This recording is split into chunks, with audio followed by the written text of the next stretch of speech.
Welcome to Reparenting Daily, your free daily guide for inner child healing and repairing the relationship with yourself.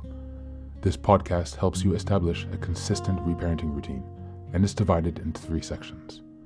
The first is a daily reading, the second is a discussion of that reading, followed by suggested journal prompts, and the last section is a peaceful binaural beats meditation for closing. Good morning, good afternoon, and good evening from whenever and wherever you're joining us. I'm so glad that you can join us for this journey of self-expansion. If this is your first time, welcome. As a celebration of completing our first full year of Reparenting Daily episodes, I've opened a free membership tier for the Patreon community so that you can access more resources and join weekly Zoom calls for free. I understand there's a lot going on in the world right now, and I know that many people are really struggling. My hope with this is to encourage others to still pick up the work of reparenting and offer a free community where people can come together and do that. I'd also like to thank all of you who've been along on the journey so far. Just as a reminder, this is a free podcast, but you can support the project by purchasing the Reparenting Daily journal, where you can follow us along all year. This 333-page journal gives you extra insight and resources for each week, and it also provides space for you to keep your notes. Another way to support the podcast is to purchase the Fairy Tales for Reparenting series, volumes 1 through 3. This collection organizes famous and obscure fairy tales from around the world into 3 phases of the hero's journey, beginning, middle, and end. And while you might think that fairy tales are for kids, I'd like to challenge you here. These stories contain profound truths and lessons carried down over millennia that we can use to integrate in our reparenting journey. It's a fun way to connect with your inner child. Each volume contains 10 fairy tales. They include an analysis section to help you dive deeper into the message, as well as journal prompts to reflect on the story's meaning for your own life. Lastly, you can also support the podcast by taking a paid Patreon subscription, purchasing the books on the website, or by donating to Buy Me a Coffee. You can find all this information on the supporter section of the website. And so, with these announcements out of the way, let's dive into today's practice.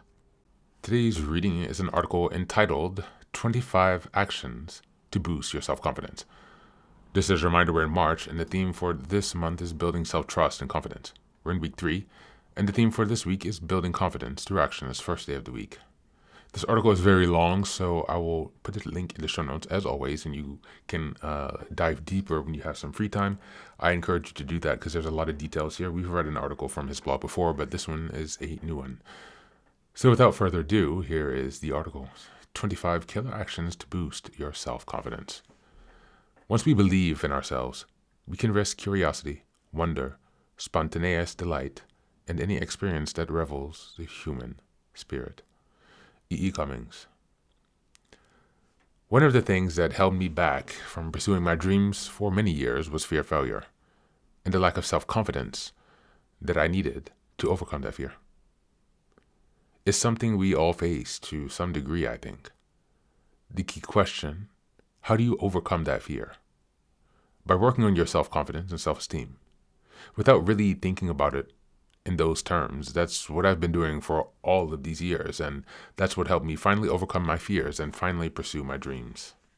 I still have those fears, undoubtedly, but now I know I can beat them, that I can break through that wall of fear and come out on the other side. I've done it many times now, and that success will fuel further success.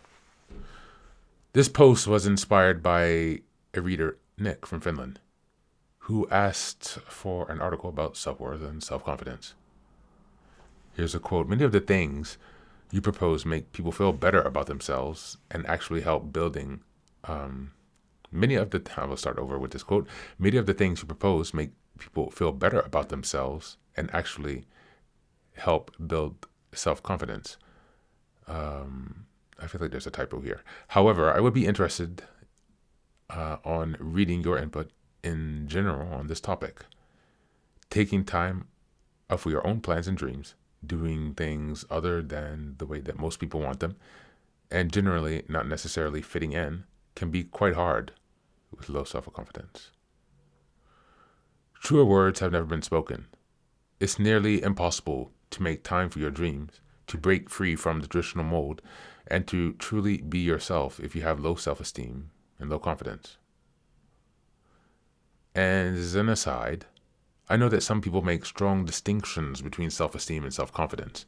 In this article, I use them interchangeably, even if there's a subtle but perhaps important difference. The difference being whether you believe you're worthy of respect from others, self-esteem, and whether you believe in yourself, self-confidence. In the end, both amount to the same thing, and in the end, the actions I mentioned below give me a boost to self-esteem and confidence. Taking control of your self-confidence. If you are low in self-confidence, is it possible to do things that will change that? Is your self-confidence in your control? While it may not seem so, if you are low in self-confidence, I strongly believe that you can do things to increase your self-confidence. It is not genetic, and you don't have to be reliant on others to increase your self-confidence. And if you believe that you are not very competent, very smart, or very attractive, that can be changed. You can be someone worthy of respect, and someone who can pursue what he wants, despite the naysayers. You can do this by taking control of your life, and taking control of your self-confidence, by taking concrete actions that improve your competence, your self-image. You can increase that self-confidence without the help of anyone else. Below, I outlined 25 things that will help you do that. None of them are revolutionary, and none of them will do it all by themselves, but the list certainly isn't comprehensive. These are just some of my favorite things, stuff that's worked for me. And no, you don't need to do all of them as if it were a recipe. Pick those and choose those that appeal to you. Maybe just a couple at first. Give them a try, and if they work, try others. If they don't, also try others. Here they are, in no particular order. Number 1, groom yourself. This seems like such an obvious one, but it's amazing how much difference a shower and a shave can make in your feelings of self-confidence for your self-image. There have been days when I turned my mood around completely with this one thing. Number 2, dress nicely. A corollary of the first item. If you dress nicely, you'll feel good about yourself. You'll feel successful and presentable and ready to tackle the world. Now, dressing nicely means something different for everyone. It doesn't mean wearing a $500 outfit, but could mean casual clothes that are nice looking and presentable. Number 3, Photoshop your self-image. Our self-image means so much to us, more than we often realize. We have a mental picture of ourselves, and it determines how confident we are in ourselves. But this picture isn't fixed and immutable. You can change it. Use your mental photoshopping skills and work on your self-image. If it's not a very good one, change it. Figure out why you see yourself that way, and find a way to fix it. Number 4, think positive. One of the things I learned when I started running about 2 years ago was about how to replace negative thoughts with positive ones. How can I actually change my thoughts and by doing so make great things happen? With this tiny little skill, I was able to train and run a marathon within a year. I know it sounds trite, but my goodness, it worked. Number 5, kill negative thoughts. This goes hand in hand with the item above. It's so important that I made it separate. You have to learn to be aware of your negative self-talk, the thoughts you have about yourself and what you're doing. When I was running, sometimes my mind would start to say, "This is too hard. I want to stop and go watch TV." Well, I soon learned to recognize the negative self-talk, and soon I learned a trick that changed everything in my life. I would imagine that a negative thought was a bug, and I would vigilantly be on the lookout for these bugs. When I caught one, I would stomp on it, mentally of course, and squash it. Kill it dead. Then replace it with a positive one. Excuse me, guys. I'm gonna sneeze. Know yourself, and you win all battles. It's a quote by Sun Tzu. Number 6, get to know yourself. When going into battle, the wisest general learns to know his enemy very, very well. You can't defeat the enemy without knowing him. And when you're trying to overcome negative self-image and replace it with self-confidence, your enemy is yourself. Get to know yourself well. Start listening to your own thoughts. Start writing a journal about yourself and about the thoughts you have about yourself and analyzing why you have such negative thoughts. And then think about the good things about yourself, the things you can do well, the things you like. Start thinking about your limitations and whether they are real or start thinking about your limitations and whether they're real limitations or just ones you've allowed to be placed there artificially. Dig deep with yourself, and you'll come out eventually with greater self-confidence. Number 7, act positive. More than just thinking positive, you have to put it into action. Action actually is the key to developing self-confidence.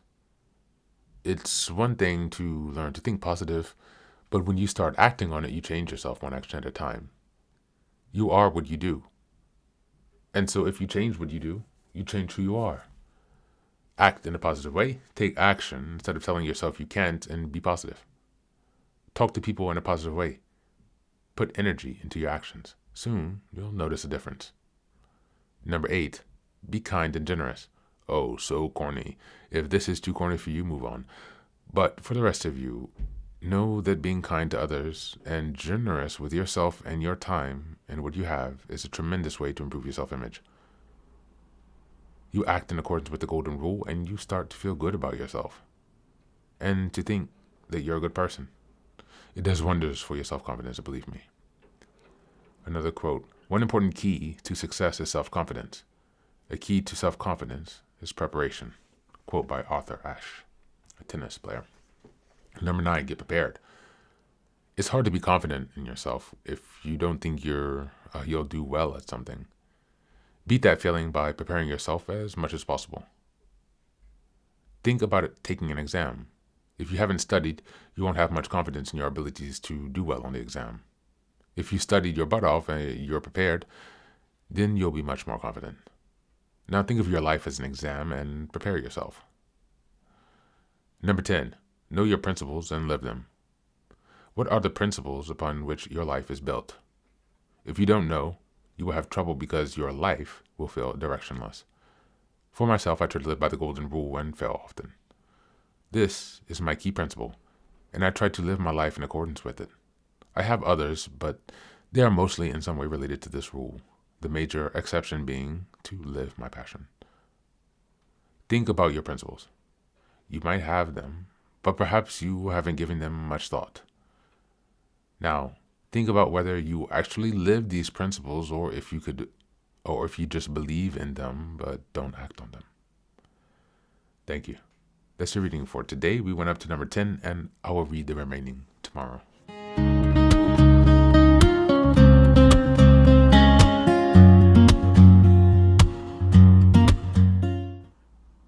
Welcome back. This reading makes one thing painfully clear. Confidence is not something you wait to feel before you act. It's something you build by acting. You'll keep circling back to the same truth. Small, concrete actions change how you see yourself. Grooming yourself, dressing yourself with care, noticing your thoughts, and etc. None of these are magic on their own, but together they send a very strong message. I am someone who shows up. Confidence grows from evidence, not wishful thinking. Your brain is basically a skeptical accountant. It wants a receipt. Another important point is that self-confidence is not fixed. It's not some cruel factory setting that you are born with and now have to drag around forever. The real challenges that lie, the reading challenges that lie directly. Your self-image can change. Your self-talk can change. Your habits can change. But the shift happens when you stop treating confidence like a personality trait and start treating it like a practice. Thinking positively matters, yes, but acting positively matters more. A person does not become confident by endlessly contemplating boldness like a philosopher in a bathrobe. They become confident by doing the things badly at first, if necessary. What stands out most is the connection between action and identity. You are what you do is the sharpest line in the whole piece.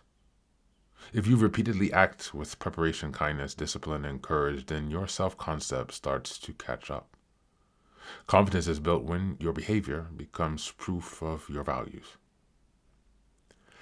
You do not need 25 new habits by tonight. there would be an efficient route to overwhelm and dramatic procrastination. What you need are a few repeatable actions that help you become someone you can respect. As we go into the journal prompts, number 1, what is one small action that I can take today that would give me real evidence that I'm becoming more confident? Number 2, which habit or pattern most weakens my self-confidence right now? Negative self-talk, lack of preparation, avoiding action, or something else?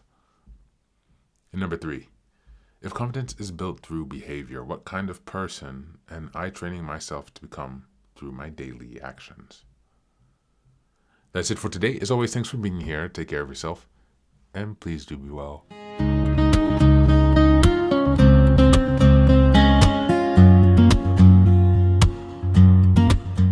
Welcome back. Now, this is the third and final section of the daily podcast. This is your silent meditation. Please find a place where you can be comfortable and undisturbed, where you can relax and spend some time with yourself for this 10-minute silent meditation. You can choose to be sitting, standing, lying down, or in whatever position makes you comfortable today. Just take some time to listen to yourself. Next, be sure that you are taking some time to be with your breath to connect with your body. Don't be disturbed or overwhelmed by your thoughts. Simply allow them to pass. Just observe them. Do not engage with your thoughts. Only be mindful of them passing, as if they are drifting down a river. Use this time to connect with yourself. Whatever time of day you are listening to this, Namaste.